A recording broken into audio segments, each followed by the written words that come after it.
That was my argument. I've been asked to talk about the colonial narrative that is employed by India on Kashmir. But before I start, I think it is essential to acknowledge and highlight what is happening in Delhi right now and to show how these struggles are connected and different. The last 48 hours have been deeply disturbing, and it's difficult to begin without highlighting the fact that by official government sources, nearly 35 people have been killed in Delhi.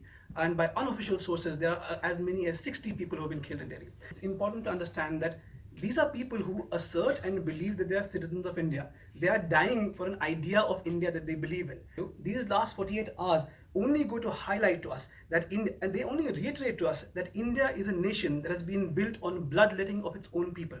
What is happening right now in India is not a riot, it's not a clash, it's a state-sponsored pogrom against the Muslims in India.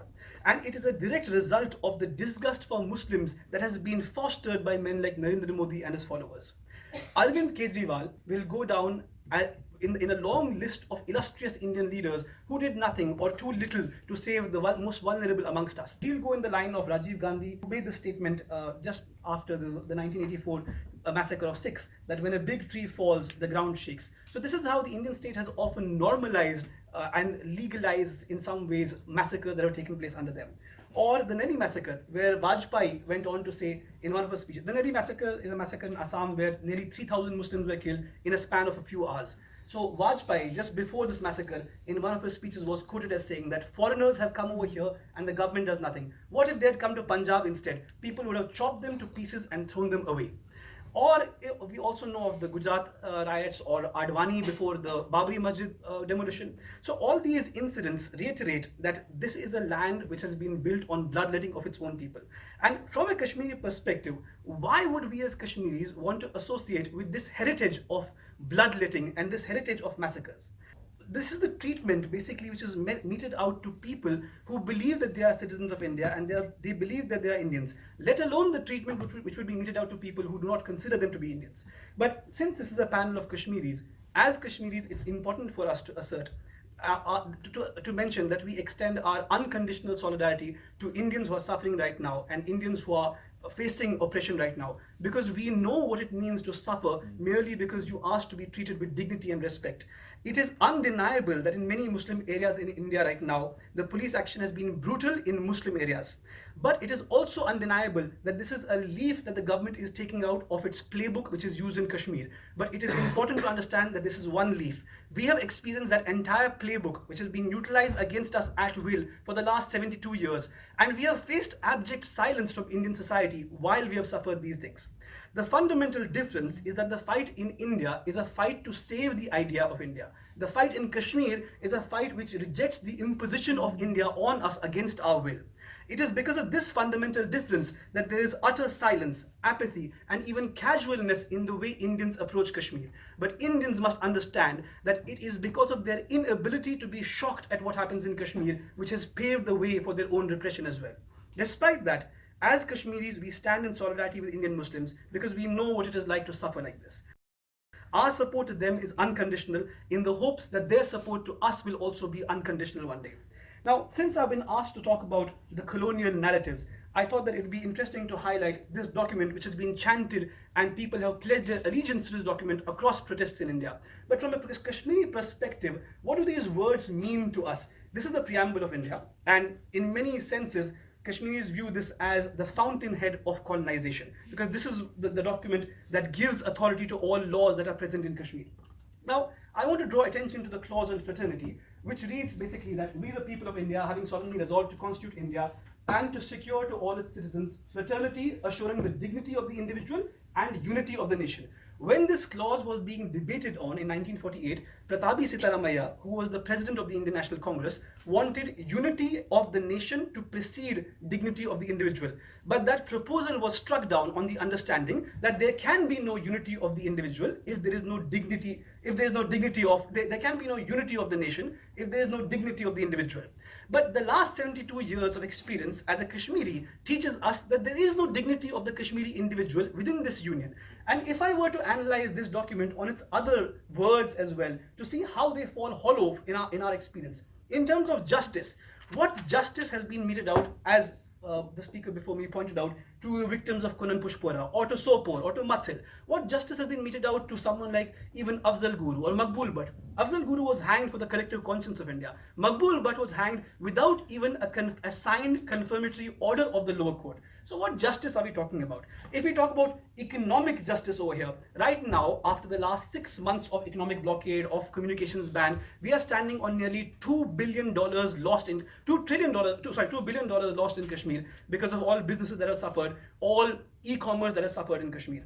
If we talk about political justice, it is laughable. The last 72 years, if we assess the political justice that Kashmiris have experienced at the hands of India, in 1953, our first prime minister is arrested and detained. In 1964, our second prime minister is arrested. In 1977, the elected government is dismissed. In 1984, another elected government is dismissed. In 1986, another elected government is dismissed. And all this is happening while the entire structure was conducted under rigged elections which were orchestrated by India, and these were parties which were already pro-India parties. So this is the treatment meted out to those parties, let alone the treatment that is meted out to parties that are against the idea of India.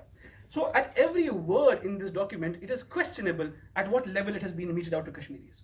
Now, I want to quickly touch upon the narratives that have come out post-August 5 and the justifications that have been given to us. First of all, our state has been now bifurcated into two parts, which are both union territories. This in itself is legally questionable under India's own legal system because there is no provision in the Indian constitution that envisages the conversion of a state into a union territory. But because this is a legal technicality, I won't go in detail, but I'm happy to answer that in the question session. So these are the justifications that have been given to us for this annexation of Kashmir. The first one was that the RTI Act is not applicable in Kashmir. It was passed in India in 2005. But the factual assessment of this reveals that it already exists in Kashmir, which we had passed in 2007. Or where they argue that women don't have a right to property in Kashmir if they marry a non-Kashmiri man. But the factual assessment of this ascertains that in 2002, a judgment had been passed by the Jammu and Kashmir High Court, which gave that right to even Kashmiri women who marry non-Kashmiri men. The disadvantage in these situations is for the non-Kashmiri man who marries a Kashmiri woman. He does not get a right to her property. She does not lose her right to property. They also spoke about how 370 is a bar on investment without even addressing the fact that Indian companies already exist in Kashmir. ITC group of hotels, the Indian luxury hotels chain, they all exist in Kashmir already. So Article 370 has never been a bar on investment. And most importantly, in this very room a few months ago, we had a session where masked men came they barged into the room shouting "Gay for J&K." It was a session on Kashmir, basically to assert that anyone who opposes the amendment of Article 370 is against LGBTQ rights, without understanding that the decriminalization of homosexuality had been done by the Indian Supreme Court, not by the government of India. And any law made by the Supreme Court in India, under India's own constitution, under Article 141, applies throughout the territory of India, which applies to Kashmiri courts as well. So this law, decriminalization of homosexuality, had already taken place. Now, it's fascinating that they use these arguments, and even the last one about child marriage, where they argue that child marriage was permitted in Kashmir but not permitted in India, without acknowledging the fact that we had passed a law in 1928, which is the Infant Marriage Act, under which infants were defined as any person under the age of 18. So we already have all these laws in place, but they use these arguments to put forward a narrative that Kashmiris are regressive, homophobic, backward, undemocratic, Islamized people in a negative connotation. And therefore, it is justified that they suffer oppression in order to teach them the values of modernity and democracy. So in this way, they legitimize oppression and violence against the Kashmiris. There's also arguments about how Article 370 was encouraging terrorism. This is a statement made by Jaishankar. And Article 370 has never been a bar on any kind of defense policies by India, because the instrument of accession itself gave India free access to engage in any policies that would lead towards any defense policy. Also, they have not been able to justify what is missing under the existing structure of laws when you already have AFSPA, you already have PSA, you already have DDA, you already have so many draconian laws which you're using. What new thing will you bring by removing Article 370 that is going to make it easier for you to tackle what you call terrorism?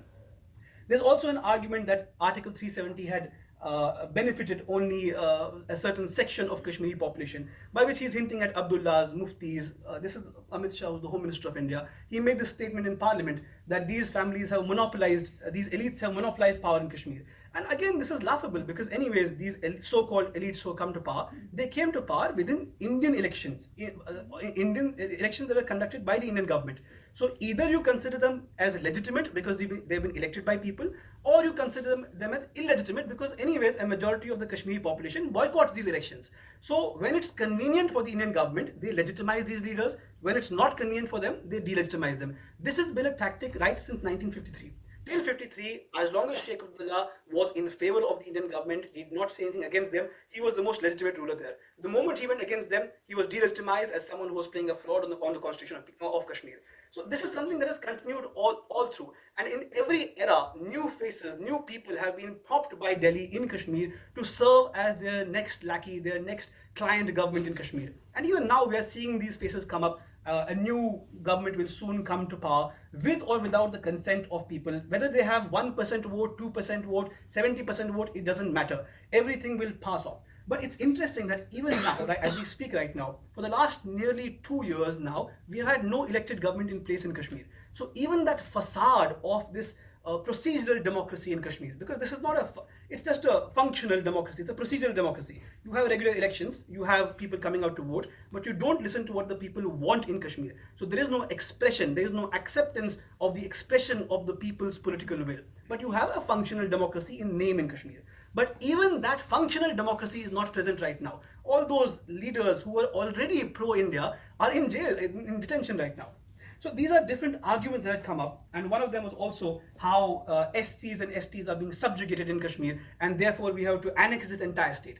This argument stemmed from a premise that there are 300 Valmikis in Kashmir who had come from other states, who had come from Punjab, Haryana, in the early 60s to find work in Kashmir. Now, because they are not state subjects of Kashmir, they're not citizens of Kashmir, they're not entitled to buy property and certain other benefits. However, if this was such a big issue, the Kashmiri legislature is empowered to make law for them. They can take a call on it. You do not need to annex an entire state and then put it under curfew, communication blockade, economic blockade for now nearly 6 months to justify this argument that you were trying to benefit Valmikis or SCs in Kashmir.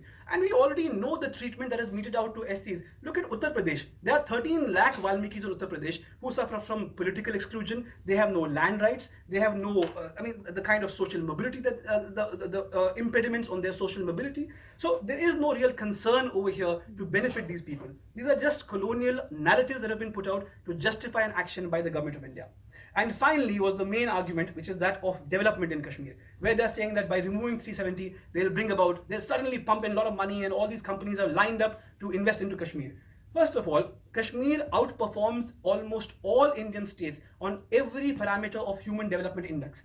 We have less than 10% of our population under the poverty line, which we are not very proud of. But in comparison with the all India average, which is at 22%, or in comparison with states like Uttar Pradesh, where the poverty rate is over 30%, or even economic powerhouses like Maharashtra and Gujarat, where the poverty level is 17% or 18%. So in comparison with those states, we are a state that has suffered 70 years of turmoil, and despite that, we have 10% of our population under the poverty line. Now, we would advise the Indian government to look at the condition of integrated states where there is no UN resolution to deal with, there is no Pakistan to deal with, there is nothing to deal with. So those states are not the concern of the Indian government. But this move is basically being done as a state-enabled exploitation of our natural resources. Through this move, the Indian government now gets direct, undiluted, unrestricted access to our natural resources and to control this area the way they like. Anyways, Article 370 has never been a bar for any kind of investment. Also, it's important to highlight that Kashmir is an ecologically fragile zone. So unplanned development, unplanned constructions in this region will have an irreversible impact on our ecology. So this is something that needs to be highlighted, especially in audiences outside Kashmir, that this is a zone of, which is a nuclear flashpoint. This is a zone where the environment can have irreversible consequences if it's not checked properly.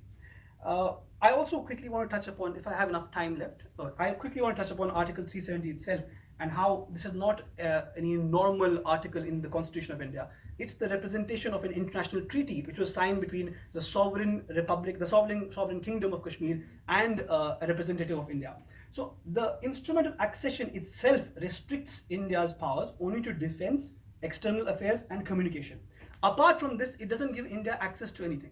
Now, what the government of India has done right now violates the instrument of accession. It violates the Constitution of Kashmir. It violates the 1952 agreement which has been signed with us. It violates the 1975 accord which has been signed with us. So at no point is there an agreement, an accord, an assurance which has been given by the government of India itself, which they themselves have honored.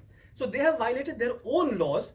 So effectively, what are we to trust this nation with? How can we proceed, on what understanding can we proceed with this nation if they do not value their own commitments, their own laws, and their own agreements?